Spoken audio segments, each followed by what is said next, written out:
sección 2 de este módulo del Framework Foundation nos vamos a centrar en hablar de lo que se conocen como colecciones.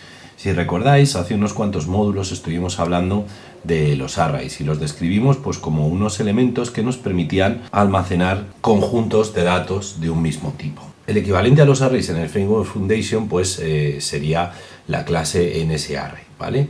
En este video tutorial nos vamos a centrar en trabajar con la clase NSArray.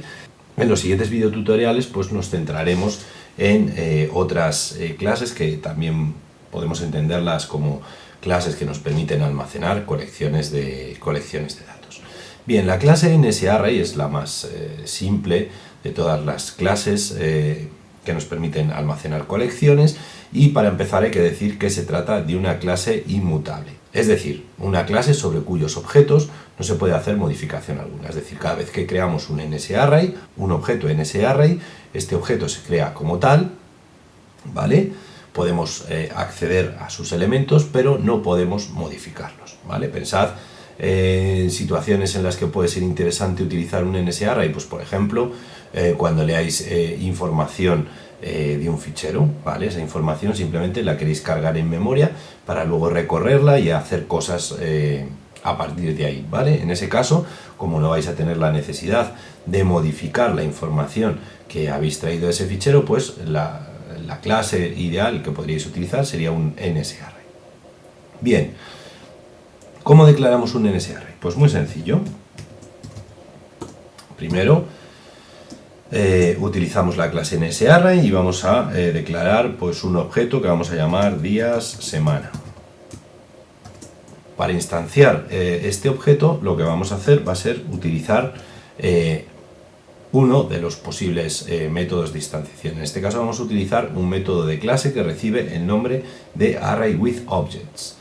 Para instanciar el objeto NSArray mediante un método de clase, pues tenemos que poner en primer lugar el nombre de la clase y a continuación el nombre del método. ArrayWithObjects. Vale, este método, fijaos que lo que nos permite es la entrada de un conjunto de objetos, ¿vale? Y la forma que vamos a tener de indicar que ya hemos terminado de meter ese conjunto de objetos es poniendo nil al final, ¿vale?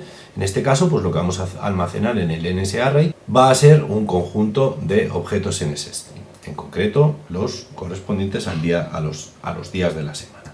Pues lunes, martes,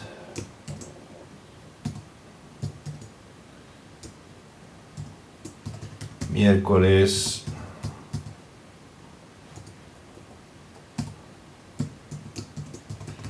jueves,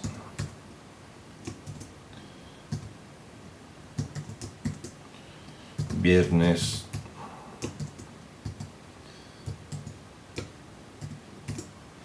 sábado y domingo.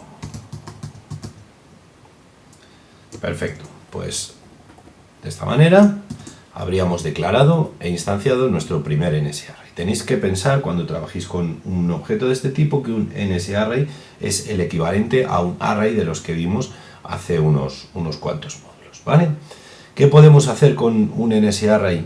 Pues muy sencillo. Por ejemplo, podemos mostrarlo por consola utilizando su método description, ¿vale? Ahora vamos a ver cómo se nos mostraría en consola.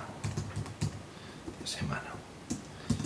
Si probamos a ejecutar esta parte del código, pues veréis cómo en la consola se nos muestran todos los elementos de nuestro NSArray, ¿vale? ¿Qué es lo que está pasando aquí? Pues básicamente estamos aquí explotando el método description que tiene implementado la clase NSArray y que decide o que muestra su información pues de esta manera tan particular, es decir, poniendo cada uno de los elementos en una línea de la consola y separándolos por comas. Perfecto. ¿Cómo podríamos hacer un recorrido por un NSArray de manera similar a como lo hacíamos en un array tradicional? Pues al igual que lo hacíamos allí, pues utilizando un bucle for. En este caso, pues podemos definir una variable de control int n igual a 0, tal que n menor que ¿Cómo sabemos cuál es la longitud de mi array? Fijaos que en este caso yo no he declarado de manera explícita la longitud del array, sino que está venido dada por el número de elementos que he utilizado a la hora de instanciar mi objeto. Pues bien, para eso puedo hacer uso de un método que recibe el nombre de método count, ¿vale? Que nos va a devolver el número de elementos de mi array. De este modo, si yo pongo día semana count, pues básicamente lo que voy a obtener va a ser el número de elementos de mi array, que va a actuar como valor de corte en mi bucle. Finalmente, pues la actualización de la variable de control. En este caso, en cada iteración, pues lo que vamos a hacer va a ser mostrar cada uno de los elementos. ¿Cómo mostramos cada uno de los elementos? Pues muy sencillo. Utilizaremos un especificador tanto por ciento arroba, y a continuación accederemos en cada iteración del bucle a cada uno de sus elementos pues mediante el índice. ¿Y cómo accedemos a un elemento concreto de un NSArray? Pues muy fácil, utilizando el método object@index. Este método recibe como parámetro un valor, ¿vale?, que es el índice, y nos devuelve como resultado pues el objeto que está contenido en esa posición del NSArray. En este caso pues le vamos a pasar como parámetro n, que sería la variable de control de mi bucle.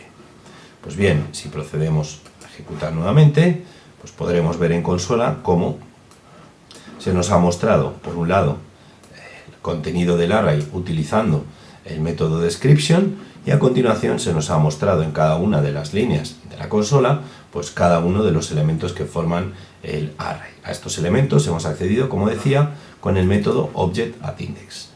Bueno, como veis, el uso de la clase NSArray es muy sencillo. Debéis recordar en todo momento que se trata de una clase inmutable, es decir, no vais a poder modificar el elemento 5 del array una vez que éste esté creado, ¿vale? Pero, sin embargo, sí vais a poder acceder a cualquiera de sus elementos pues para mostrarlos por pantalla o para hacer cualquier operación que necesitéis. Muy bien, pues hasta aquí este vídeo.